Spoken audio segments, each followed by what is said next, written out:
En Radio Castelldefels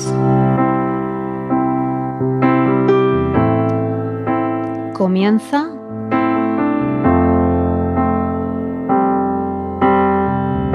Transforma tu vida.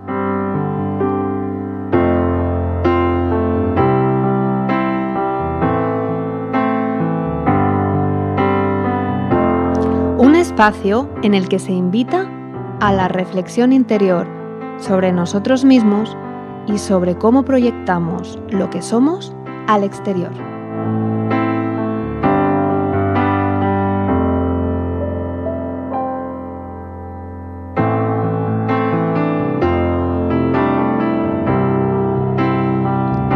Acompañándote, Ingrid Antolino.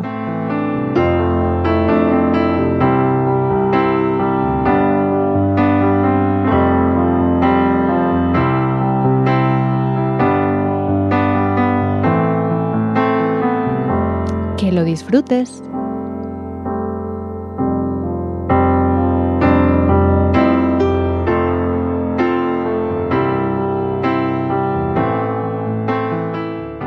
Bienvenidos y bienvenidas a todos a un nuevo programa de Transforma tu vida.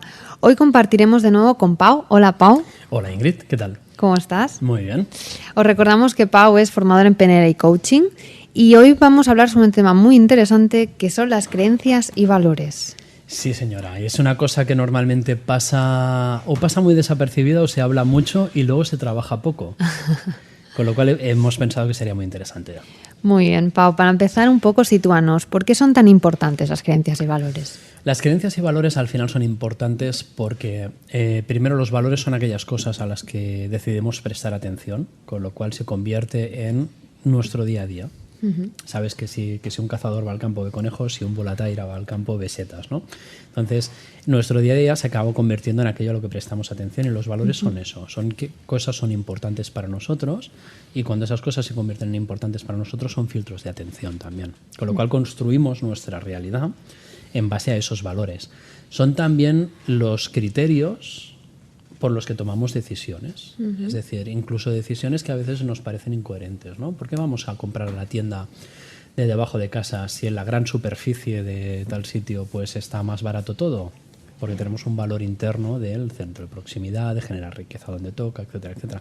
Y al final no es lógico porque es más caro, uh-huh, pero genera mayor riqueza en el fondo, ¿no? Y esos son valores, por ejemplo. Entonces, toda esta toma de decisiones es muy importante no solo para autoconocerte a ti mismo, sino también para poder trabajar con otras personas, entender sus valores, etcétera, etcétera, ¿no? Y al final las creencias también son importantes porque son nuestra interpretación de la realidad, son las conclusiones que sacamos de estos valores puestos en la experiencia y al final acaban siendo los límites de a qué nos atreveremos a hacer y qué no.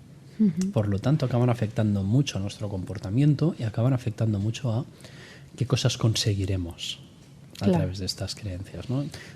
Son cosas muy, muy abstractas, pero que gracias a los procesos y a las definiciones que tenemos tanto en PNL como en algunos aspectos de psicología, se vuelven operativas y empezamos a poder trabajar con ellos, cosas que hasta antes de los 70, 80 pues prácticamente no se podían hacer, ¿no? Y de hecho ahora si vas a trabajar para una gran multinacional lo primero que te hacen es presentarte estos son nuestros valores, uh-huh, que a veces los ves y dices, hostias, ¿de dónde has sacado esto, no? Pero sí, se trabaja mucho por valores, los valores se explican mucho y las creencias explican mucho comportamiento que al principio nos parece extraño o nos puede parecer como que aparece de la nada, pero que genera este tipo de comportamientos y nos ha ayudado mucho a entendernos a nosotros mismos y a los demás. Además, entonces podríamos decir que nuestras creencias y valores son el filtro a través del cual empezamos a actuar, pero a la vez confirman el resultado de lo que experimentamos, ¿no? Sí, es un poco nos llevan a una interpretación concreta de esa realidad. Cuando nosotros hacemos una acción, esa acción tiene una respuesta por parte del entorno, pero nuestra interpretación de esa respuesta puede ser positiva o negativa dependiendo de qué valores estamos poniendo. Es decir, si yo quiero ganar más dinero porque considero que el dinero es seguridad, porque es con lo que pago el cole de los niños, uh-huh, es con lo que pago la comida, la hipoteca, etcétera, etcétera, y me permite tener un techo, ¿no? Uh-huh. Pero resulta que gano más dinero en base a invertir en bolsa y es un riesgo continuo, resulta que yo no me sentiré más tranquilo. Y entonces, aunque gane más dinero, esa necesidad no va a quedar cubierta. Y mucha gente se preocupa, ¿no? Dice, ¿cómo puede ser que no esté satisfecho aún? ¿Cómo puede ser?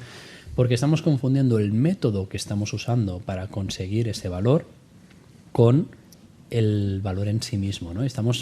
Digamos que normalmente nos peleamos más por el cómo que por el qué.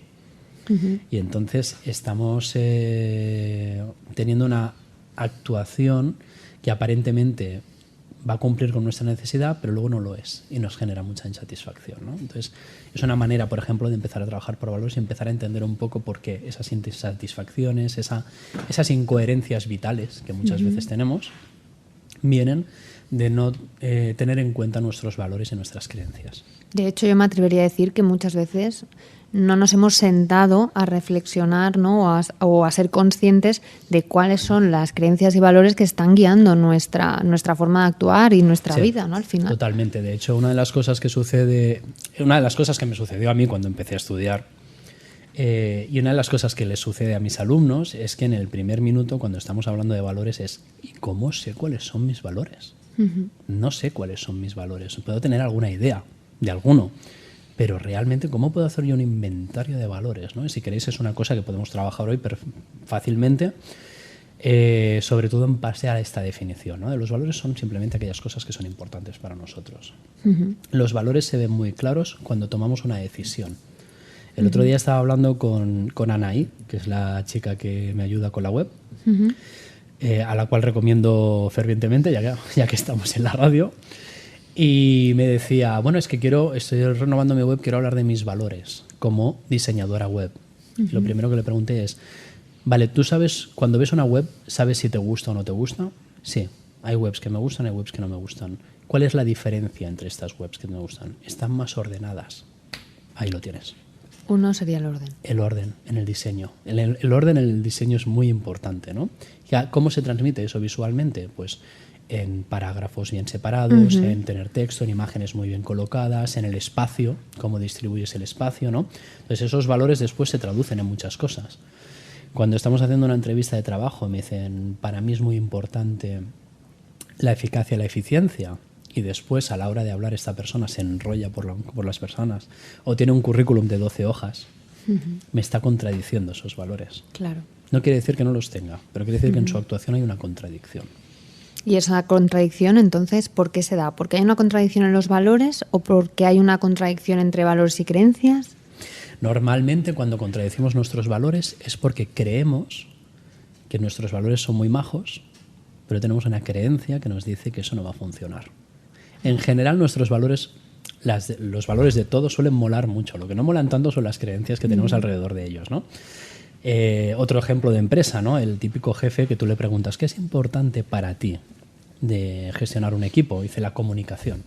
Y que haya buen rollo. Dice, muy bien. Y en tu último equipo, no, en mi último equipo no había muy buen rollo porque si me porto bien con ellos se me suben a la chepa o no me respetan o no tal. Entonces, su valor sí que es el tener buen rollo, tratar bien a las personas, pero después él cree que si lo hace no va a obtener los resultados que quiere y vive en una completa contradicción. Y eso genera mucho estrés, de hecho, porque es una tensión entre lo que quiero y lo que hago. Y ahí esa incoherencia nos genera un malestar que a veces no sabemos definir muy bien, pero que desgasta mucho. Y de hecho una liberación muy grande es cuando empiezas a vivir y a tomar decisiones realmente en función de tus valores y a cambiar tus creencias para poder hacer eso.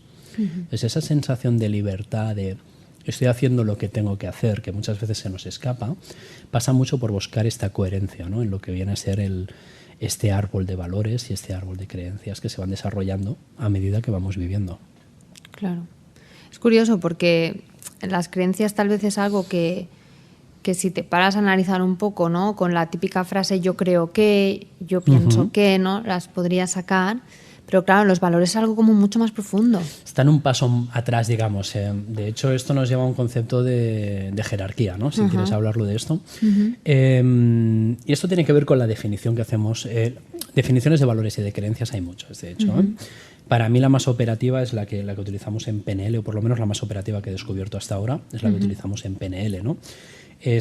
Valores son aquellas cosas que son importantes para nosotros y por tanto son filtros, tanto para tomar decisiones como para ver a qué elementos de nuestro entorno prestamos atención. Y las creencias son nuestra mejor conjetura sobre la realidad. Son conclusiones. Por tanto, las creencias nacen de la experiencia de esos valores puestos en marcha. Es decir, si yo una vez se me escapó gritarle a alguien y en ese momento resulta que eso funcionó bien, puedo generar una creencia de que gritar es efectivo.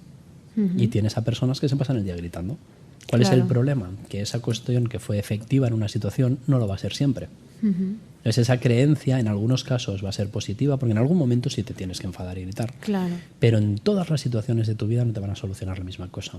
Entonces esa creencia puede ser tanto limitante como positiva, la misma creencia dependiendo de la adaptación al contexto. Exacto. Concreto. El caso es que la creencia nace cuando a partir de la experiencia sacamos conclusiones sobre todo esto, ¿no? Y acabamos diciendo, bueno, pues a lo mejor hay un momento en el que ya tienes que decir basta y ponerte serio, pero mientras tanto el mejor objetivo es ser, y eso es una creencia más completa, es más operativa y es más flexible, ¿no? Y así generamos este mapa, digamos, de valores y de creencias. Entonces podríamos decir que esta jerarquía sería que los valores están por encima de las creencias, ¿no? A nivel de dirigir nuestra vida. Sí, podemos decir incluso que están antes, porque son, digamos, también se modifican a lo largo de la vida. Es decir, si yo empiezo a pensar que el gritar es efectivo, primero estoy diciendo que para mí un valor es la efectividad. ¿Por qué? Voy a hacer eso porque es efectivo, pero además puedo sacar una conclusión que puede generar otro valor. Es decir, el imponerse o esa jerarquía, digamos, o esa dominancia es buena. Y eso sería un valor. Claro. Un valor que no tiene por qué ser positivo, pero sería un valor. Por lo tanto, esa idea de que los valores son algo más constante, ¿tú estarías de acuerdo?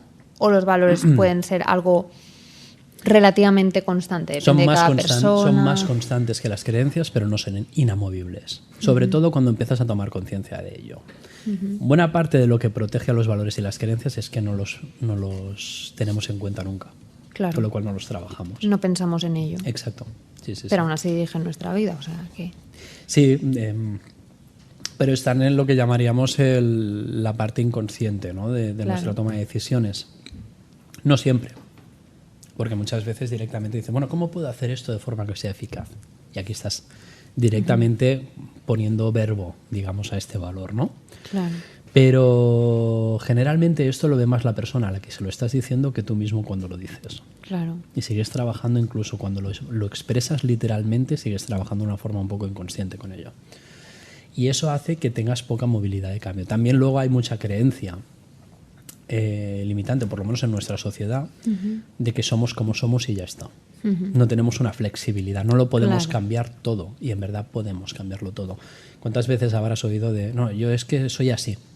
Soy así, no voy a cambiar. Yo esa frase la he oído mucho. Y el que me quiera que me compre, ¿no? A mí es que mis padres me enseñaron esto, ¿vale? Y tú eres un esclavo de esto y no puedes cambiar nada de ello.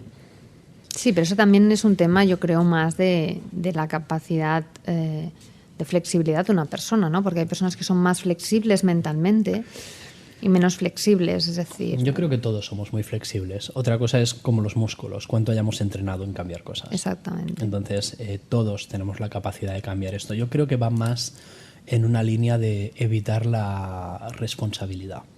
Es decir, yo soy así porque me han educado así. Entonces, tú no tomas una decisión cada vez tú ya vives en automático para hacer esto. Bueno, a mí me han educado así, yo voy a ser así. Y me libero de esa responsabilidad de tomar decisión, de tener que hacer tal, y eso es muy... Claro, yo me he ido dejando llevar por mi forma automática de procesar y así, ¿no? Mi zona de confort. Sigo órdenes. Claro, ya no tengo que hacer nada, ¿no? Exacto, y el concepto de la zona de confort es una de las mayores trampas que tenemos hoy en día, ¿no? Es cuánta felicidad te está quitando esa comodidad.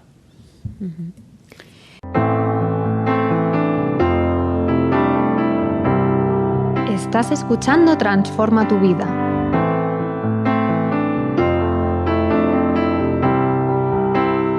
En Radio Castelldefels.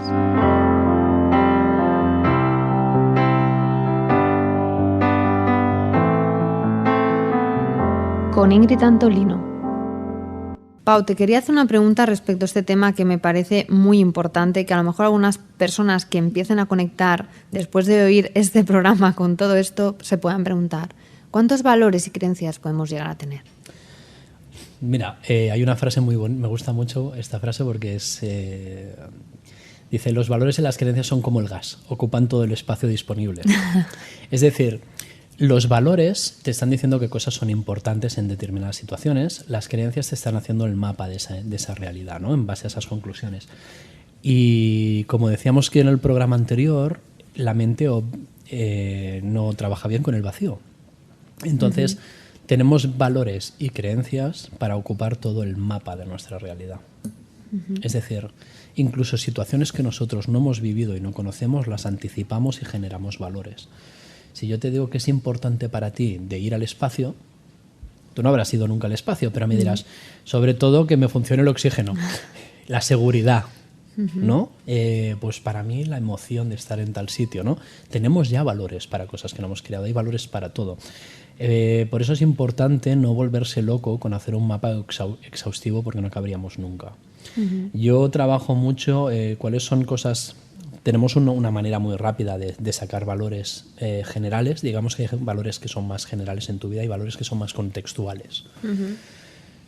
Por ponerte un ejemplo, para todos nosotros no es lo mismo, no son importantes las mismas cosas cuando estamos trabajando que cuando estamos de vacaciones, ¿no? Aunque yo siempre he pensado que deberían serlo, pero bueno.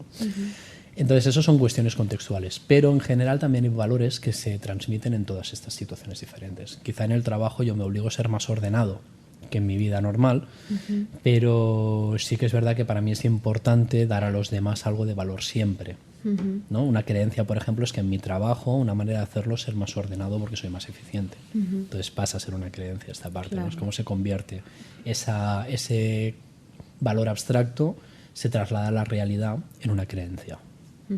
Y también supongo que hay un factor, me imagino, que tiene que ver con el contexto social, con la ubicación territorial, incluso con cierta herencia familiar, con ¿no? la cultura.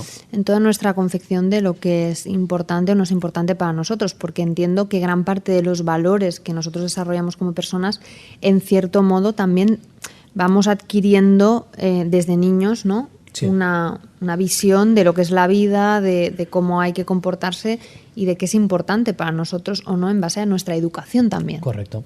Digamos que los valores se generan cuando hay momentos emocionalmente potentes, ¿no? Cuando nos hemos llevado un susto o cuando hemos sido muy, muy felices. No solo para lo negativo, sino también para lo positivo.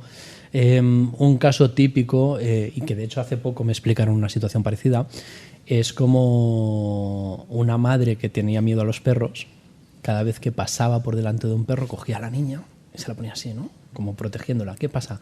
La niña capta el miedo de la madre y empieza a ver como valor, o como creencia más bien, que los perros son peligrosos, porque la reacción de la madre, que es su única referencia cuando somos pequeños, es esa. Entonces esa conclusión es lógica, ¿no?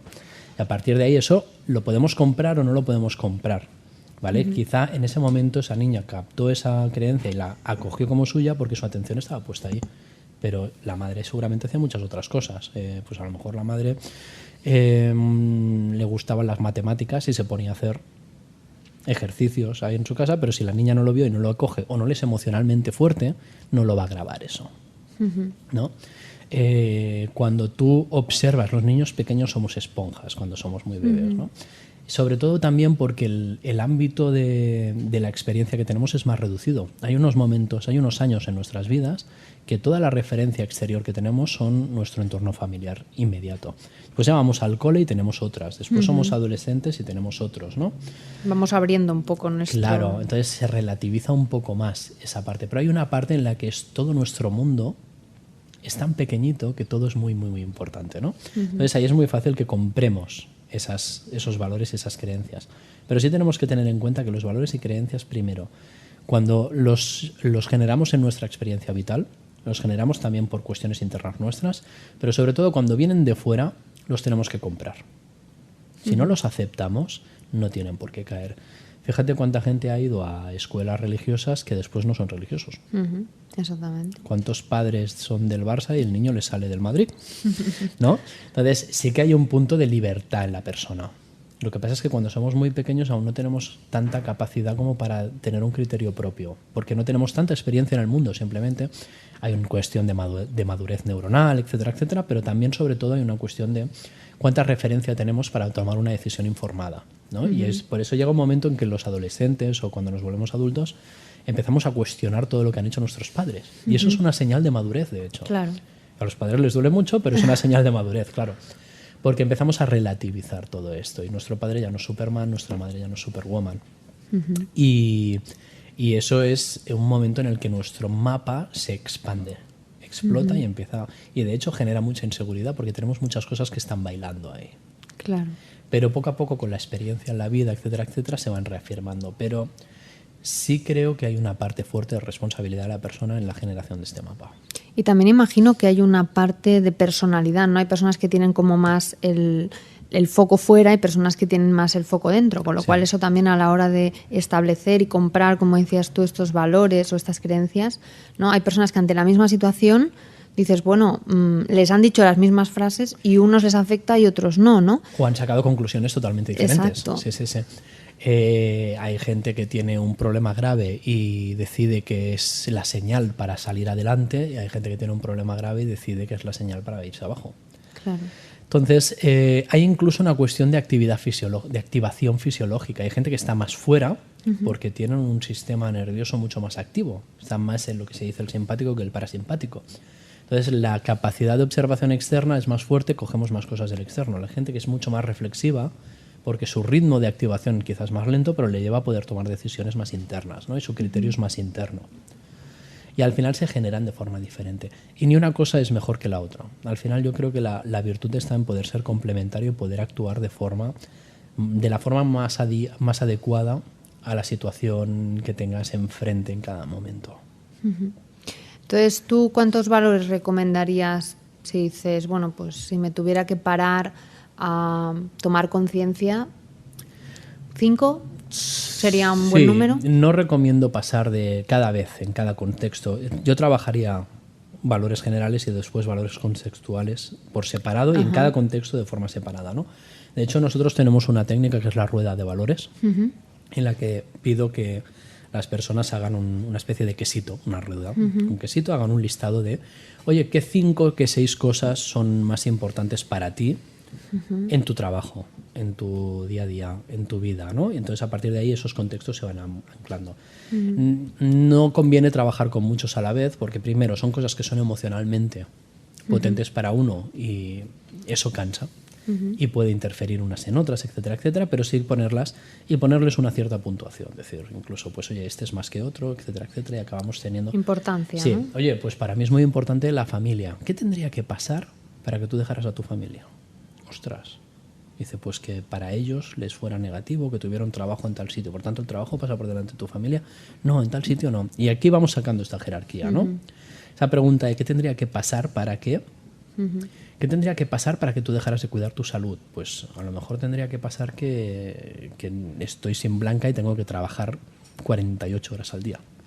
Vale, en ese momento sí, y eso es contextual, pero en ese momento estás sacando más la estabilidad económica, el etcétera, etcétera, ¿no? Ver que mis hijos pasan hambre, la familia va por delante del trabajo en ese caso.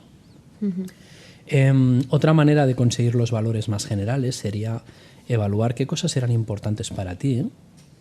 El otro día hablábamos de Jung, ¿no? Y de cómo el arte es un medio de transmisión de valores, ¿no? Entonces una cosa que es muy interesante es decir, oye, cuando tú eras pequeño, cuando tú eras pequeña, ¿qué dibujos o qué cuentos te gustaban más? Es verdad. ¿Y por qué? Y te dirán, bueno, pues me gustaba Larare. ¿Por qué? Porque era una punky de la vida. Ah, vale, pues rebeldía, venga, pa. Cuando eras adolescente, ¿qué te gustaba más? Oye, pues a mí me gustaba mucho... Bola de drag. Sí, pues vamos a acabar siempre con lo mismo. Akira Toriyama era nuestro generador de valores. Somos de una generación también, sí. Sí, ¿qué música te gustaba? ¿No? Pues oye, pues entonces escuchaba mucho los Ramones. ¿Por qué? Porque eran unos rebeldes. Ostras, pues esto es Claro. general en tu vida, ¿no? A lo mejor cuando es adulto no te vuelve a decir lo mismo, pero tienes algunos valores que han sido secuenciales en tu vida, ¿no? Puedes preguntar por libros, puedes preguntar por películas, puedes preguntar. ¿Y por qué precisamente por esto? Porque como es indirecto, no son cosas que ha generado él, no siente una identificación y es más libre a la hora de escogerte esto. Claro. Oye, ¿cuál era tu mejor amigo? Dice, ¿qué valorabas más de esa persona? También cosas que admirabas son valores, porque son cosas que para ti eran importantes. Y a lo mejor eras el único amigo de ese tío, pero resulta que tú eras quien valoraba que era una persona decidida o que era una persona introvertida, pero era muy creativa, ¿no? Entonces, esos son valores que han sido relativamente estables en tu vida.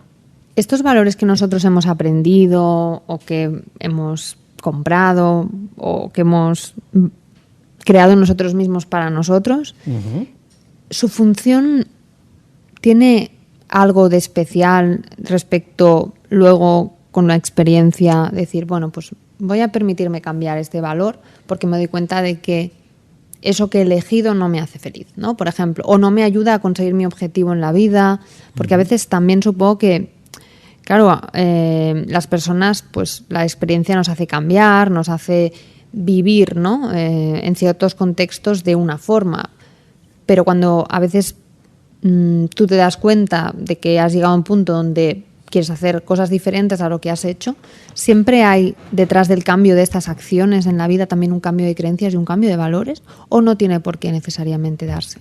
Puede ocurrir. Puede ocurrir que cambies una creencia pero no un valor. Puede ocurrir que cambies tu comportamiento sin cambiar tus creencias y tus valores, pero entonces te estás forzando a, y es cuando tienes estas incoherencias. Puede ocurrir que según un cambio de comportamiento saques conclusiones diferentes y modifiques esto. Puede ocurrir que un cambio de un valor o de una creencia te genere comportamientos nuevos. Vamos a poner ejemplos, si quieres, de todo esto. Sí. ¿No? Imagínate que yo no cambio mis valores ni mis creencias, pero cambio mi comportamiento, ¿vale? Y eso es cuando, oye, pues me he quedado sin trabajo. Para mí es importante en mi trabajo ser creativo y tener libertad, pero tengo que trabajar de lo que sea en ese momento y me voy a picar piedra en tal sitio de 8 a 22 horas. Libertad y creatividad poca. Pero en ese momento yo estoy aguantando eso sin comprar el valor de ese trabajo, de esa tal, porque en ese momento tengo que hacerlo. Pero no estoy generando un cambio, porque precisamente mi interpretación de la situación es que eso es algo temporal, eso es algo que no me va a aportar nada, pero lo estoy dejando pasar, ¿no? Eso sería un cambio de comportamiento sin cambio de valor y creencias. Yo puedo tener un cambio de creencias, pero no de valores. Es decir, para mí es importante la familia, ¿vale?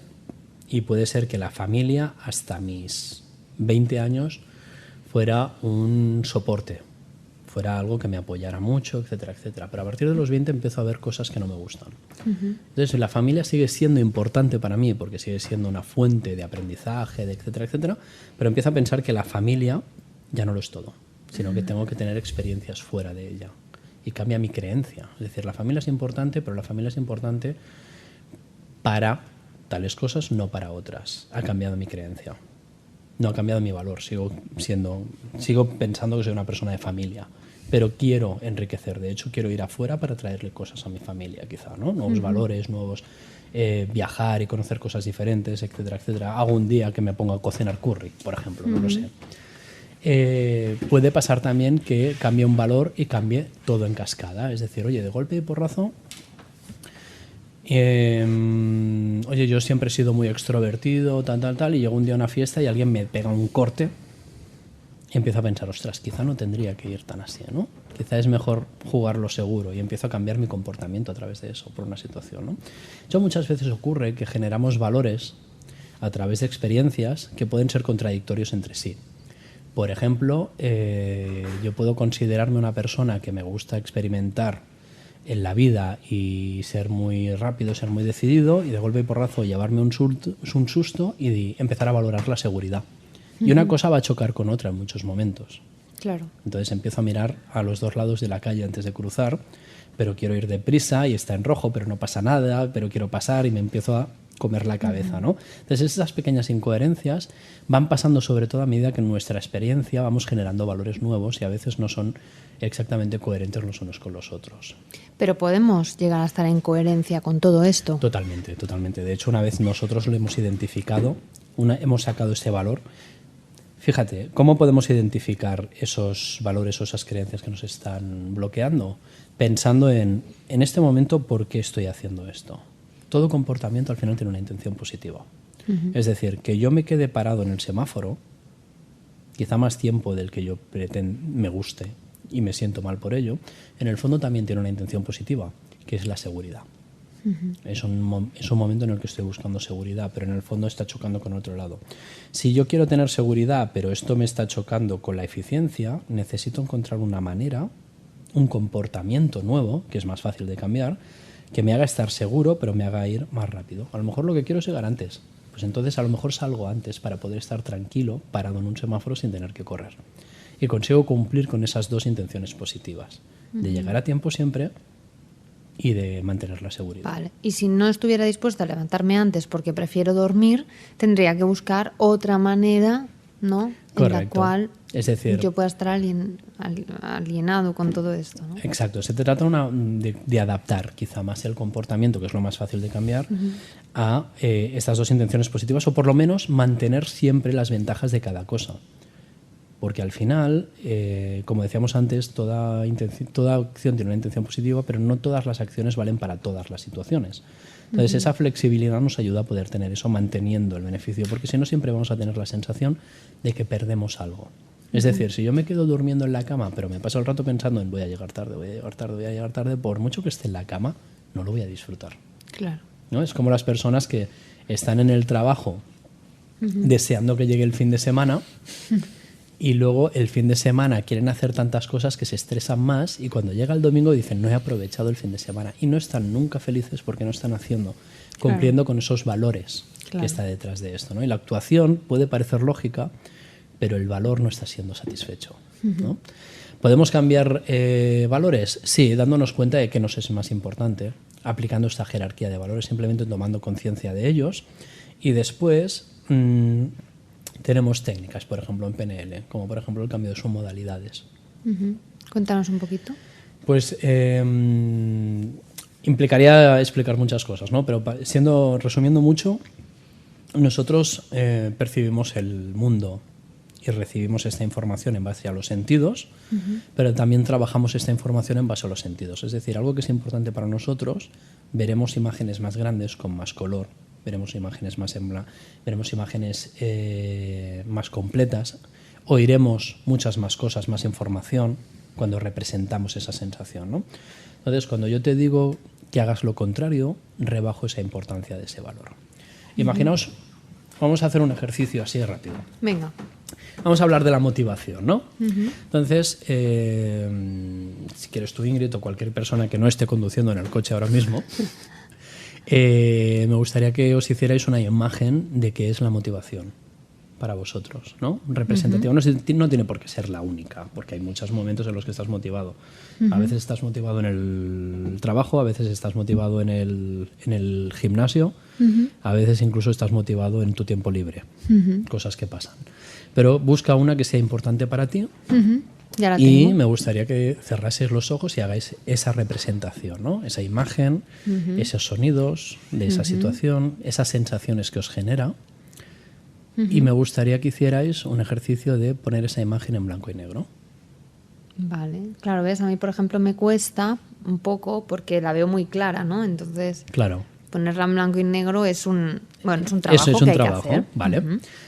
Pero puedes ir cambiándola, quizá bajar los colores. Puedo solo. ir haciéndolo, sí. Puedes incluso hacer la imagen más pequeña de lo que esté. No sé si la ves a pantalla completa o ves un tamaño concreto, pero puedes hacerla más pequeña. Vale. Puedes hacer los sonidos más flojitos o más lejanos. Y esas sensaciones que te generaba esta imagen, puedes empezar a minimizarlas también en tu cuerpo. Donde estén, pueden ser más pequeñitas, ¿sí? ¿Dónde está la motivación ahora? Pues ahora está más pequeña. Sí, pues acabáis de aprender una estrategia para desmotivaros. Por si algún día estáis demasiado motivados. ¿Qué pasaría si hiciéramos las imágenes más grandes o con más colores? Pues que la aumentaríamos, ¿no? Exacto. Entonces aquí podemos empezar a en esa jerarquía, empezar a subir y bajar cosas. ¿Sí? Y de hecho es un ejercicio relativamente rápido. Simplemente hay que utilizarlo cuando queremos utilizarlo y con un objetivo en mente. Es decir, ahora hemos jugado, ¿no?, con esta motivación, pero podemos cambiarlo por otras cosas. Podemos subir más la seguridad, podemos subir más la concentración, etcétera, etcétera. En función de lo que nos interesa a nosotros conseguir, claro. Sí.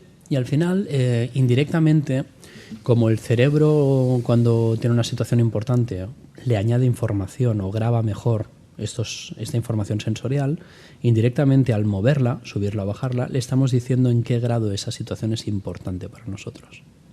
Si la subimos va a ser más importante, si la bajamos va a ser menos importante.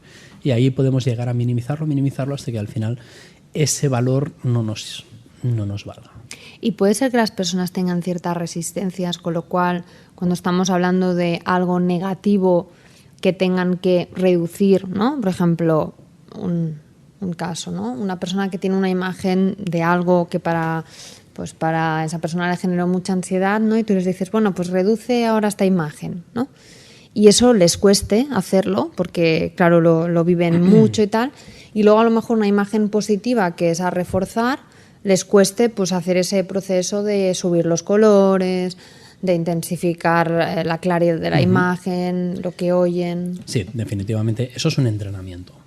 Son habilidades. De hecho, hay personas que ya llegan a nosotros con una capacidad más alta. Normalmente lo que he encontrado es que las personas que hacen meditación, otras actividades muy internas, pintura, etcétera, etcétera, tienen más habilidad para trabajar con estos conceptos que personas que no tanto.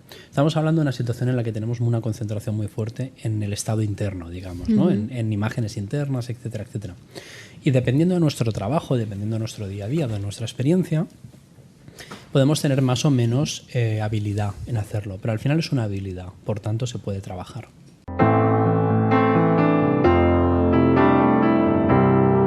Estás escuchando Transforma tu vida.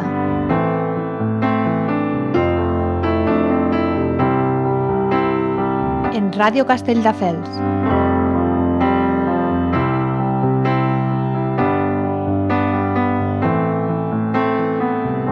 Con Ingrid Antolino. Y respecto a las creencias, también hay en PNL alguna estrategia concreta, ¿no?, para hacer este cambio. De hecho, tenemos varias de cambios de creencias, desde switches, cambio de creencias, tenemos incluso, si me apuras, tenemos una cura de fobias, que en el fondo es un cambio de creencias.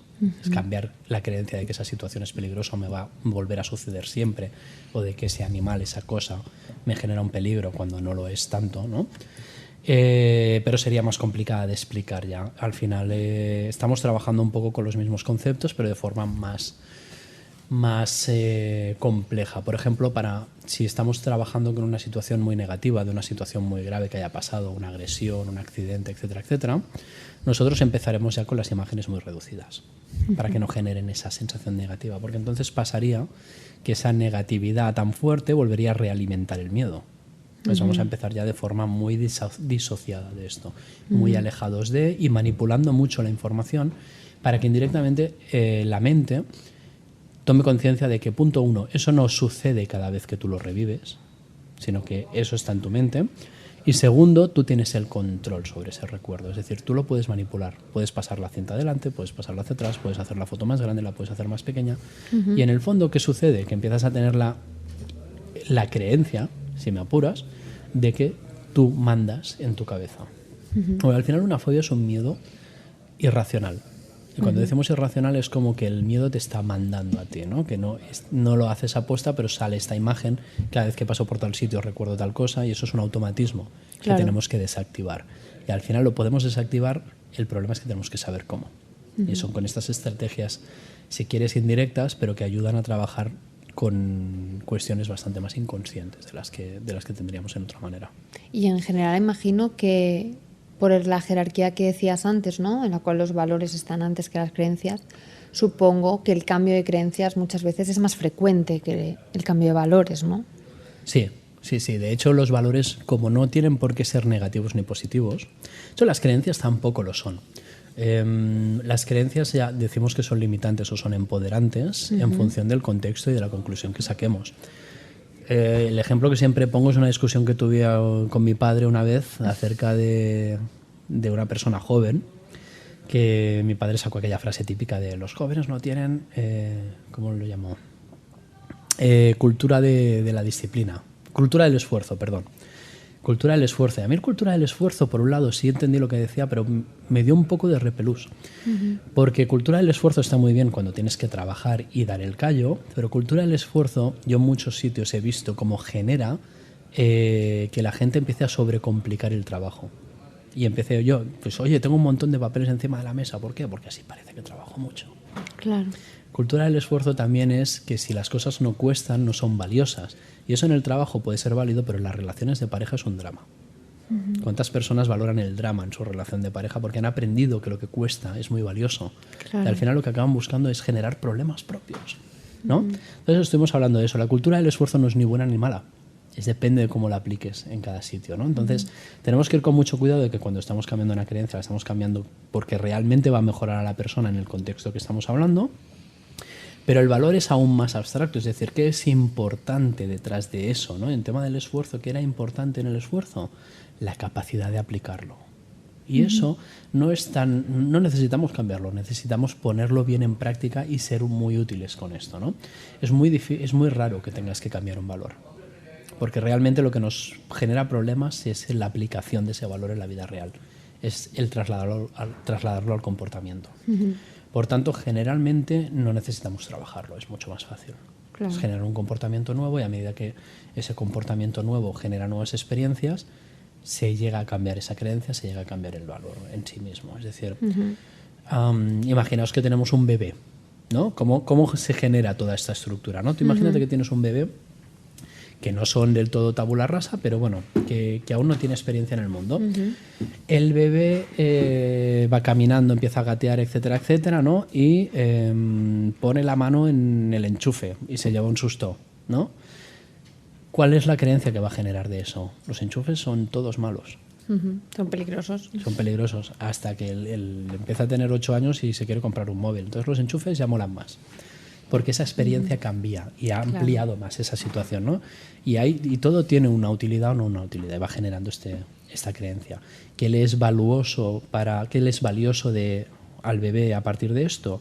Pues, por ejemplo, la capacidad del enchufe de utilizar electrodomésticos, de utilizar cualquier otra cosa, etcétera, etcétera. Y para él será un valor la utilidad que le da esto, positivo o negativo. Pero en el fondo la creencia es lo que le va a llevar a o estar apartado toda su vida de enchufes, cosa que al final le va a generar más problemas que otra cosa, y es cuando cambia esa creencia, o empezar a utilizarlo y a empezar a aprender que si tú los trabajas o los utilizas con ciertas normas de seguridad, son muy importantes. Bueno, de hecho estaba yo reflexionando un poco sobre lo que decías, ¿no? A veces, pues por poner un caso, ¿no? Así igual genérico. Para ti puede ser importante ayudar a los demás, ¿no? Puede ser un valor en tu vida. Pero claro, en el momento en el que ayudar a los demás, la creencia es, tengo que ayudar a los demás, por ejemplo, porque pues así soy mejor persona o porque es lo que debo hacer como ser humano, ¿no? Lo que sea. Esto pues te puede llevar a una acción, luego a un comportamiento que sea olvidarte un poco de cuidarte tú, ¿no? De ayudarte a ti por poner a los demás delante. Pueden suceder, mira, lo que decimos, no todos los valores tienen su cara positiva y su cara negativa. Incluso algo tan bonito como ayudar a los demás puede generar diferentes problemas. Por ejemplo, lo que tú dices, ¿no? De ponerte a ti en segundo plano. Y de hecho, tú para ayudar a los demás, una creencia que es bastante corriente, que se necesita instalar, es para yo poder cuidar a los demás, primero tengo que cuidar de mí mismo. Porque yo necesito estar fuerte para ayudar a los demás, ¿no? Claro. Pero otra cosa que puede suceder es que si tu función en la vida es ayudar a los demás, si tú te valoras en función de cómo ayudas a los demás, y aquí viene una trampa que sucede mucho y es muy venenosa, necesitas que los demás tengan problemas para ayudarles. Claro. Y es cuando incluso hay gente que dice, oye, explícame, ¿qué tal tu vida? ¿No? Tal. Oye, ¿y esto no te preocupa? No sé, y empiezan a generarle problemas a los demás para poder sentirse útiles ellos mismos. ¿Qué les pasa a las madres y a los padres cuando los niños crecen? Que si se han identificado solo con su rol de protector, de cuidador, cuando el niño no le necesita, su rol desaparece. Claro. Entonces hay conflictos cuando el síndrome del nido vacío lo genera este tipo de cosas. Entonces, todas las creencias, todos los valores tienen una cara positiva y una negativa, y es como los llevamos a la vida real, ¿no? Y es Otra persona puede ser su rol de cuidador o de criador o como quieras llamarlo, que en el momento en el que el chaval o el niño empieza a moverse por su cuenta por el mundo, en lugar de preocuparse porque su rol desaparece, se siente orgulloso. Y eso es positivo, ¿no? Entonces, al final todo pasa por esta interpretación y sobre todo pasa por pensar en qué va a generar más utilidad en esta situación concreta y adaptarlo y saber que no tenemos una llave que nos sirva para todo, sino que al final lo ideal es tener esa flexibilidad para adaptarse para el bien, tanto tuyo como el de los demás, etcétera, etcétera.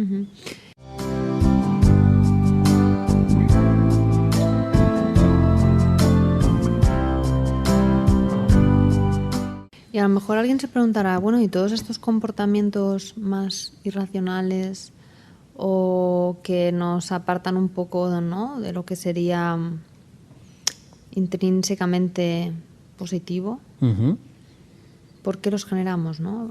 Por ejemplo, no sé, ahora que estamos un poco con el tema del medio ambiente, ¿no?, esta poca conciencia que hay en algunas ocasiones de la importancia del planeta, ¿no? O una persona que te pueda contestar delante de un, bueno, ¿qué puedes hacer tú? Y te digan, bueno, yo es que como no, ya no lo veré, pues me da un poco igual, ¿no? Claro. ¿Qué intención positiva puede haber? ¿Hay comodidad realmente? Comodidad. Hay mucha comodidad. Deberíamos hablar con cada persona, ¿eh? Pero generalmente subestimamos el poder negativo de la pereza. Y eso tiene un sentido. Nuestro cuerpo, nuestro sistema nervioso y nuestro cerebro buscan la eficiencia. Y la eficiencia es el menor gasto de recursos para conseguir el mayor logro posible, ¿no? Y eso nos lleva muchas veces a la pereza, ¿no? A poder decir, oye, si yo inmediatamente no le veo el peligro a esto, para mí me es más fácil tirar algo aquí en el suelo que hacerlo. Entonces necesitamos que la persona tome conciencia del daño real que está haciendo, del beneficio real que puede tener. Oye, ¿tú te gusta ir a la playa y ver esas islas con el agua turquesa, todo limpio y precioso? Sí, 20 años eso no va a existir. Ya, pero yo no lo veré. Ya, pero tus hijos van a seguir aquí. ¿Tú quieres que tus hijos se bañen en la porquería y cosas así? No, entonces esa reacción sí que le puede ser necesaria para esa persona. Y muchas veces es ese análisis inmediato, ese cortoplacismo de decir, a mí me es más cómodo hacer esto ahora. Los demás que se fastidian. Pero los demás que se fastidian generalmente viene dado, y aquí estamos generalizando mucho, viene dado por los demás no soy yo y no me afecta a mí. Claro. Pero en el fondo, en el mundo en el que vivimos, todo nos afecta a todos. Sí, pero hay gente que no es consciente. No es consciente de esto. O no quiere serlo. O no quiere serlo. Le es más cómodo no serlo, ¿no? Pero yo creo que tendríamos que pensar más que en cómo no es consciente de esto, qué cosas, inconscientemente o conscientemente, tiene que estar obviando a posta para poder creer eso.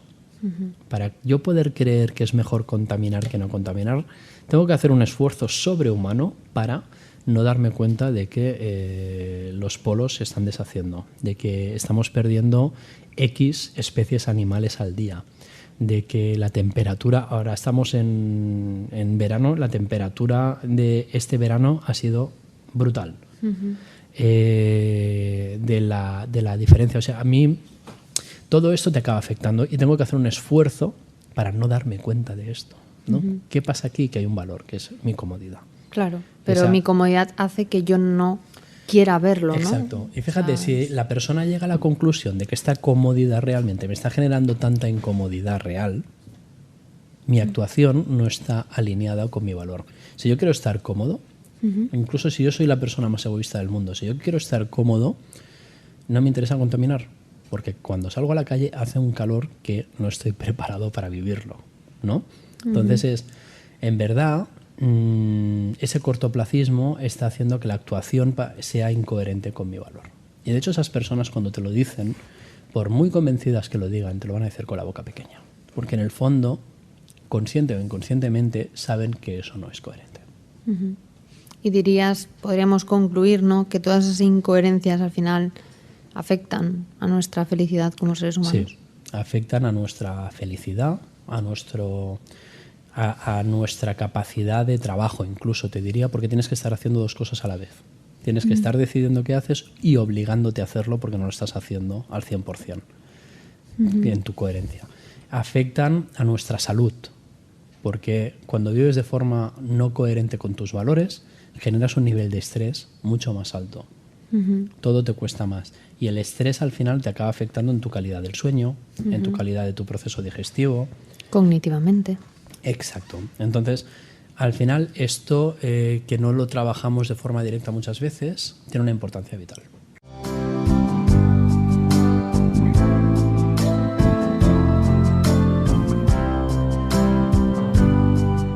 Entonces, ¿en qué nos centramos de todo este tema? Porque, vamos a hacerlo práctico, ¿no? Vamos a hacerlo práctico. Muy bien. Yo me tomaría 5 o 10 minutos no más para hacer un pequeño inventario de valores, ¿no? Podemos utilizar la técnica de